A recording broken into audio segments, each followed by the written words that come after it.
for all of you who, like me, are hiding these babies, I want you to know that you are not alone. Genetics plays a role. Everyone in my family sweats. Weight, your gender, a lot of things influence how much you sweat. And women, it turns out, have more sweat glands than men, even though men perspire more. So I know stress causes me to sweat like this. It plays a role in many of you as well, but there's some surprising reasons you sweat through your clothes. So I'm going to get to the first one. Meet Shebali. She's going to help me teach you a little bit about this. How are you? Good. So when do you sweat the most? It can't happen when I drink, when I chill with my friends, relaxing, when I'm texting. It happens regardless, any moments. Well, you mentioned drinking. Yes. That's one of the biggest surprising reasons that we sweat is when we're having wine or a cocktail. Does that and you mentioned that happens to you. Mm-hmm. You ever wonder why that occurs? No, I was like wondering that too. So it's very interesting. Alcohol has a very specific effect on the brain. It actually convinces the brain that you're hot. And so I want you to show everyone exactly how alcohol does that. So I have the alcohol, you have the water. So let's say you're doing what you're supposed to do in life by drinking a lot of water. Go ahead and pour the water into the body. And your brain senses that it's cool because water is a very cooling fluid to have inside the body. But when you have a beer or wine, then guess what happens? The brain begins to think that you are hot.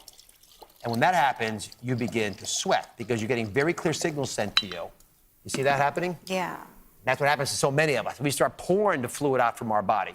And unfortunately, even when it's not hot outside, when you drink, you feel like it's hot. So in Times Square on New Year's Eve, there are folks who are sweating. I mean, how is that possible, folks?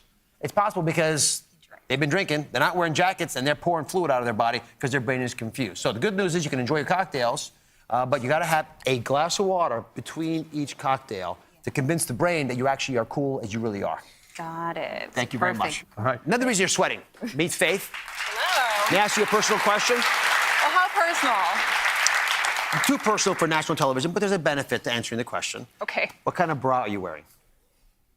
I don't know, a normal one, I guess. A normal bra. All right, so if you're wearing no, there are different kinds of bras, right? They have different kinds of material in them. Okay. What kind is yours? The material, do you know? Stretchy? Stretchy. Yeah. So cotton doesn't stretch, which is the main point I was going to make. There's some people who are sweating because of their bras.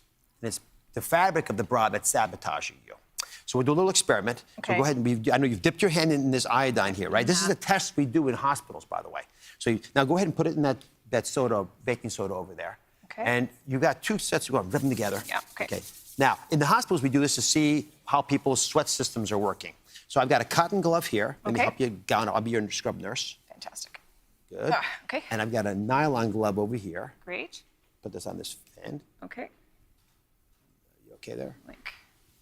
There we are. Now, as you put this glove on, now I want you to put your hands up against the lamps. Don't get too close so you don't burn yourself. Okay. All right? But you feel the heat? Yeah. So as you feel the heat, the hand that's in the synthetic material, the nylon, which is what many of our bras are made out of, will begin to sweat. Many of our bras? Well, I don't wear bras anymore. I've cut way back on bras. All right? And when that happens, the iodine will change color. Oh, yeah. So it's a little tip that we have. I can even see it now. You begin to show through the glove. Yeah. So go ahead and take your gloves off. Okay. Take this one off first. Let's see what normally happens. So Thank you, doctor. just put this one there. Okay. That's a pretty normal, little Yeah. bit of iodine, not too much. Now watch what happens here when you've sweated. Oh, no. Y'all see the difference there? Yeah.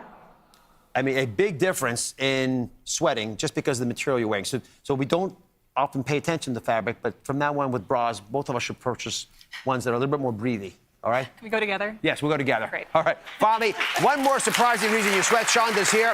Which of these shelves do you think might be causing your sweating? So we have soaps and shampoos on the top shelf, antiseptics and first aid ointments and the like, and colds and flu remedies and medications. I'm going to go with the safe answer and say all of them will make you sweat, but I would say maybe the shampoo because I know that these things down here dry you out. So I would think that it would be less than there. When you shampoo your hair, do you sweat a lot? I would say I do, yeah. Must be in a hot shower. I love hot showers. Right. Surprising answer, and it's a medically sound one, is actually the third category, cold and flu remedies. Now, you might think they're being used to dry up some parts of your body, but they have the opposite effect, and that's the side effect of sweating. Wow. And when you talk about the general skin. And so there's two ingredients in particular you want to look for in these cold and flu remedies if you want to avoid that kind of sweating. The first is pseudoephedrine, which you've all heard of, right? Yes. Dries up nasal cavities. Again, the same chemical process stimulates sweating elsewhere. And oxymetazoline. So if you want to stay really dry this season, you might want to avoid them if you can. Okay, I will. Be sure to subscribe.